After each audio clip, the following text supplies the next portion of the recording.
Prince Philip, the husband of Queen Elizabeth II, has died at age 99. He was admitted to a hospital in London in February, where he spent 4 weeks before being released. He passed away at Windsor Castle on April 9th. Prince Philip was born into the Greek royal family on June 10, 1921, as Prince of Greece and Denmark. He traced his ancestry back to the royalty of Denmark, Germany, Russia, and Britain. He and Elizabeth were actually third cousins, 2 great-great-grandchildren of Queen Victoria. The two met before World War II, and while Philip served in the British Navy during the war, they still continued to talk and meet. After the war, he stepped into the public eye internationally when he became then Princess Elizabeth's suitor. They married in 1947, and Philip was made Duke of Edinburgh.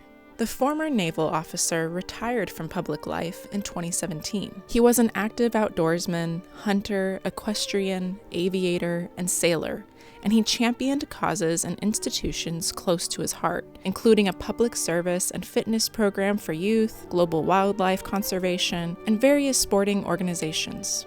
After a long career in the public eye, Prince Philip was respected, but not wildly popular among Britons, who came to rely on him to occasionally put his foot in his mouth with offensive and inappropriate comments. From mentioning slitty eyes in China to asking Australian Aborigines if they still threw spears at each other, the Duke of Edinburgh's gaffes have become the stuff of royal legend. The Duke was on fine form while visiting a group of sea cadets in Devon.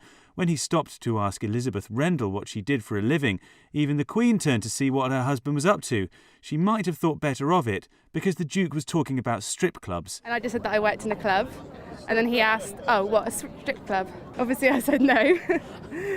And then he said, "Oh, it's a bit too cold today anyway." He made little effort to hide his disdain for tabloid journalists, whom he accused of ruining his life and turning the increasingly turbulent lives of the British royal family into a soap opera.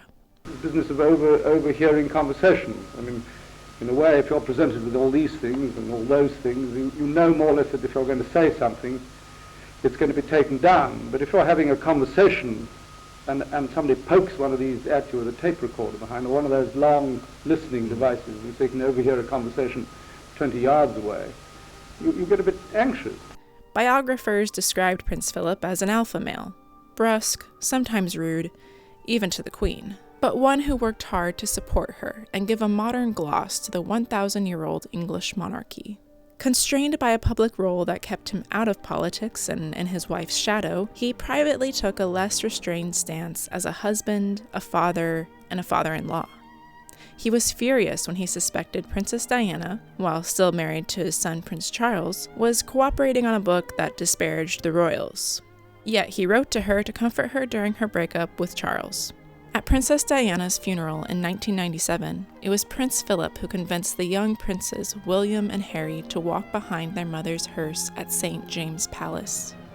He said to William, "If you don't walk, you may regret it later. If I walk, will you walk with me?"